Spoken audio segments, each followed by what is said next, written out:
কাছে আসবো যে এই সেটিং তত্ত্বে কিছুটা বিশ্বাস অথবা পুরোটা অবিশ্বাস করতে না পারা, অর্থাৎ সার্বিকভাবে যে সংশয় রাজ্য বিজেপির প্রাক্তন সভাপতি দেখাচ্ছেন সেইটা একজন সাধারণ ভোটারের মনে থাকবে, এটাই তো স্বাভাবিক। সেই জায়গা থেকে বিজেপিকে নিজেকে উত্তীর্ণ করতে পারবে? সুমনদা, দেখুন, যে আলোচনাটা চলছিল সেটা হলো সেনাবাহিনীর কৃতিত্বকে যেভাবে দুটো মূল রাজনৈতিক ধারার দল তৃণমূল কংগ্রেস এবং বিজেপি, মূলত বিজেপি এবং তৃণমূল কংগ্রেস তার সহযোগী হিসাবে জাতীয়তাবাদের মানে ভাবাবেগে ভাসাতে চাইছে। এবং এটা কিন্তু আপনি যদি বলেন একজন রাষ্ট্রবিজ্ঞানের শিক্ষক হিসাবে বলবো, এটা কম্পিটিটিভ কমিউনালিজম ছিল, এটাকে কম্পিটিটিভ ন্যাশনালিজমে রূপান্তরিত করছে। অর্থাৎ আমরা বারবার বলছি এই রাজ্যে বিজেপি এবং তৃণমূলের অবস্থানটা কিন্তু একটা প্রতিযোগিতামূলক সাম্প্রদায়িকতা অবস্থান, যেখানে হিন্দুদের পক্ষে বিজেপি, মুসলিমদের ফোকাস করে রাজনীতি করে মমতা বন্দ্যোপাধ্যায়ের দল তৃণমূল কংগ্রেস।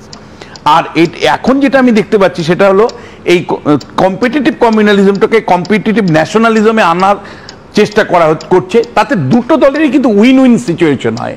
কেন উইন উইন সিচুয়েশন হয়? জাতীয়তাবাদের ভাবাবেগে যদি আমি পরিচালিত করতে পারি মানুষকে, তাহলে নরেন্দ্র মোদীকে উত্তর দিতে হবে না এই দেশে বেকারত্ব কেন বাড়ছে, মুদ্রাস্ফীতি কেন বাড়ছে।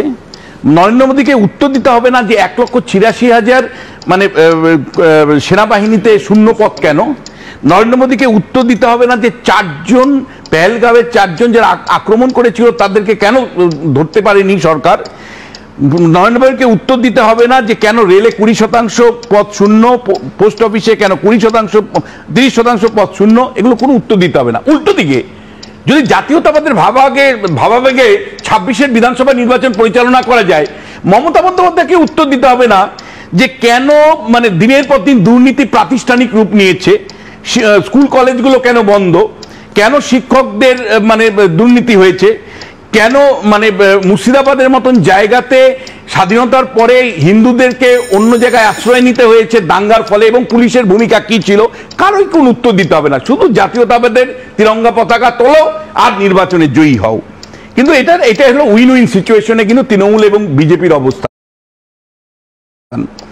এবং আমি যাকে বলছি, এই দুটো রাজনৈতিক দলের দিকে যদি তাকান, তাহলে এরা কিন্তু পার্লামেন্টের সেশন ডাকতে যেমন নরেন্দ্র মোদী ভয় পায় যে ভাই প্রশ্ন আসবে, প্রচুর প্রশ্ন, সেই প্রশ্নের ভয়েই সর্বদলীয় বৈঠকে নরেন্দ্র মোদী উপস্থিত থাকেন না।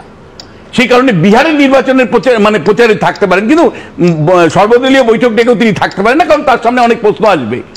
আর একইভাবে মমতা বন্দ্যোপাধ্যায়ও মুর্শিদাবাদের দাঙ্গার পরে পুলিশের ভূমিকা নিয়ে তিনি প্রশ্নের সম্মুখীন হতে পারেন না, কারণ তিনি বিধানসভা ডাকবেন না।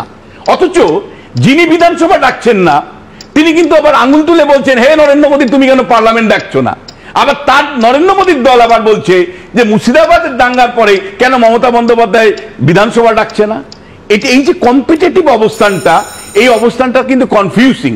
এবং এইবার আপনার মূল প্রশ্নে আমি আপনাকে বলতে চাই যে দেখুন, মানে বিজেপিকে যদি জিততে হয় 3টে এর বিরুদ্ধে লড়াই করতে হবে তৃণমূল কংগ্রেসের বিরুদ্ধে। বিজেপি জাতীয় স্তরের মানি পাওয়ার, বিরাট পাওয়ার, কিন্তু রাজ্য স্তরে লোকাল লেভেলে তৃণমূল যে বিপুল পরিমাণে টাকা জোগাড় করতে পারে ভোটের সময়, সেই লোকাল রিসোর্সের চ্যালেঞ্জ করার মতন ক্ষমতা বিজেপি নেই। 1, 2 হলো যে তৃণমূল কংগ্রেসের যে ক্যাডার বাহিনী আছে তার সাথে যে ধরনের মাসল পাওয়ার আছে লোকাল লেভেলে, পাড়ায় পাড়ায়, তাকে লড়াই করার ক্ষমতা শুভেন্দু অধিকারী নেই, আমি চ্যালেঞ্জ করে বলতে পারি। তৃতীয় যে বিষয়টা সেটা হলো যে পুলিশ আর তৃণমূলের মধ্যে কোনো পার্থক্য করা যায় না, ফলে যাহা তৃণমূল তাহাই পুলিশ। এই পুলিশ যে কোনো মূল্যে মমতা বন্দ্যোপাধ্যায়কে ক্ষমতায় রাখতে চায়, তার সাথে লড়াই করার ক্ষমতা শুভেন্দু অধিকারীদের নেই।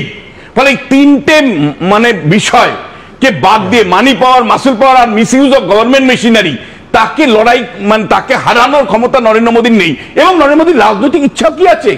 আমি কিন্তু একের পর এক উদাহরণ আপনাকে দিতে পারি, আপনি আমায় সময় দিবেন না, আমি প্রমাণ করে দিব যে নরেন্দ্র মোদী কার্যত তৃণমূল কংগ্রেসের সরকারের আয়ুটাকে দিনের পর দিন বাড়াচ্ছে। এবং দিনের শেষে আমাদের যে ভবিতব্য সেটা হলো এই যাহা তৃণমূল তাহাই বিজেপি, তা নিয়েই সংসার করতে হবে, এবং 26-এর পরে এটাই আমাদের ভবিতব্য। বেশ, আমি সংগঠনের কথা আসবো।